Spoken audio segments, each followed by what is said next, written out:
Hello everybody and welcome back to the channel. My name is Matt and I do like video games and there is a lot to talk about this week. So we're just going to hop right into it.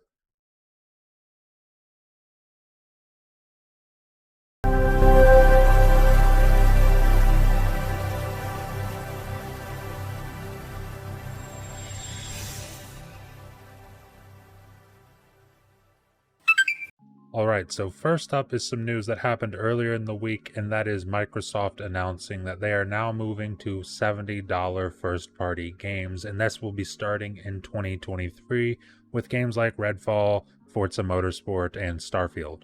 Now, as a customer of Microsoft products, Microsoft games, Microsoft consoles, and stuff like that, I don't like this move. I don't think anyone really should. If you're a customer, it doesn't really make much sense to like spending more money than you really need to.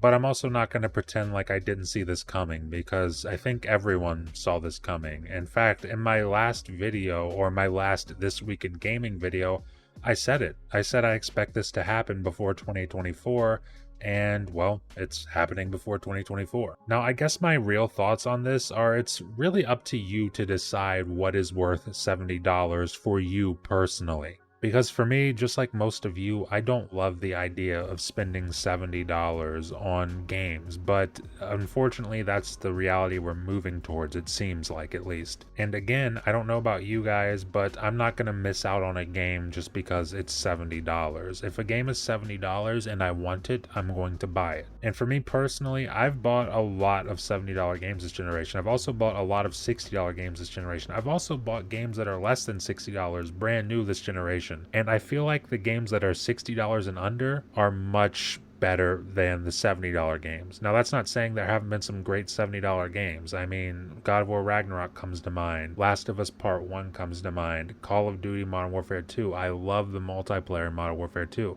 That comes to mind. But in general, Elden Ring, Cyberpunk, Dying Light 2, like games like Kena, Bridge of Spirits, Spider-Man Miles Morales cost me $50. Like games like that, they kind of went out against the $70 games I bought this generation. I mean, as I'm recording this right now, Elden Ring literally just won Game of the Year. It's a phenomenal game. It's one of the best games I've ever played. It's right up there with the likes of Skyrim for me. But like I said, it's really up to you to decide what is worth a certain amount of money. I mean, for me personally, Starfield is going to be worth the $70 because I'm going to spend a ridiculous amount of time in it because that's what I do with Bethesda games. I spend a stupid amount of time in Bethesda games.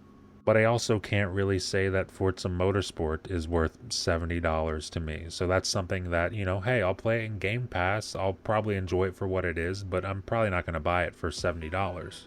But at the end of the day, it is what it is. This is kind of the industry right now, unfortunately, and games seem to be just headed towards $70. But what's crazy is that this wasn't even the biggest news of the week, not by a long shot. I mean, the news we're about to talk about next is pretty big, but then the news we talk about after that is even bigger than that. So buckle up. Because on Tuesday night at around 11:12 p.m. Eastern Time, Phil Spencer sent out a tweet saying that they will be bringing Call of Duty to Nintendo and Steam for the next 10 years guaranteed if this deal goes through. And honestly, that's just baffling. I mean, that's completely unprecedented, a 10-year deal. If you want to offer 3 years, that's, normal. 4 years, fine. 5 years, that's a lot. But hey, whatever, 10 years is just insane. That's a long time. But like I said, this is not even the biggest news, not by a long shot this week, because earlier today, right before the Game Awards, it was announced that the FTC has officially decided to block the Microsoft acquisition of Activision Blizzard King. Now, what exactly does this mean for the deal going forward? And I'm not going to sit here and pretend like I know the answer to that, but the people who do know the answers, or at least know a lot more than I would, seem to still think that the deal will go through. Microsoft will take action in court against the FTC to get this deal to go through. But only time will tell. At the end of the day, this deal is going to cost Microsoft some money, whether it goes through or not, because if it goes through, then that probably means that they went through the court system and they probably spent a lot of money on lawyers. And if it doesn't go through, well, then they owe a couple $1 billion to Activision Blizzard for the deal not going through. So like I said, we're just gonna have to sit back, wait it out, and see for ourselves what happened. But that doesn't mean that we can only talk about this acquisition going forward, because I want to talk about some of my favorite things that I saw at this year's Game Awards, because there was some pretty good stuff shown off at the Game Awards this year. Now, in general, I'm not too hot on the show. I don't think the show was that great, but there were some things in there that really got my attention, some things that I've been excited for a while, and some real highlights that I want to go over. And the first thing that I want to talk about actually comes from the Game Awards pre-show, and that is Atomic Heart. Now, we've been talking about Atomic Heart for a pretty long time, it feels like. But they showed off a trailer at the pre-show for the Game Awards that was one of the highlights of the entire night for me personally. I can't wait for this game. This trailer looks nuts. The music in the trailer, I can't play the music in the trailer. I'm not going to get copyrighted for it. But you guys can go check it out yourself. The music in this trailer, Mick Gordon is a genius. The music sounds insane. The open world looks incredible. The gameplay looks incredible. I mean, this is giving off some real BioShock vibes to me personally. And the game comes out February 21st. And since we're talking about BioShock, I feel like it's only right to bring up a little game called Judas. And Judas is a game from Ghost Story Games, a new studio led by BioShock creative lead Ken Levine. And I said that Atomic Heart was giving off BioShock vibes. Judas is giving off the biggest BioShock vibes you can possibly have. In fact, it looks like BioShock. It looks like BioShock, but they just couldn't call it BioShock legally, so they called it something else. And look, I'm not going to complain about that. BioShock is one of my favorite series in gaming of all time. It's a fantastic series, but it is definitely something to keep an eye on, because this game looks like it could very well be special. And the good news is that this is a next-gen only game, so that means that they can go crazy with what they want to do in this game. But the bad news is that we probably won't get our hands on it until at least 2024, because there is no release window for this game right now. And then just really briefly, I want to talk about a game called Warhammer 40k Space Marine 2. Now, I have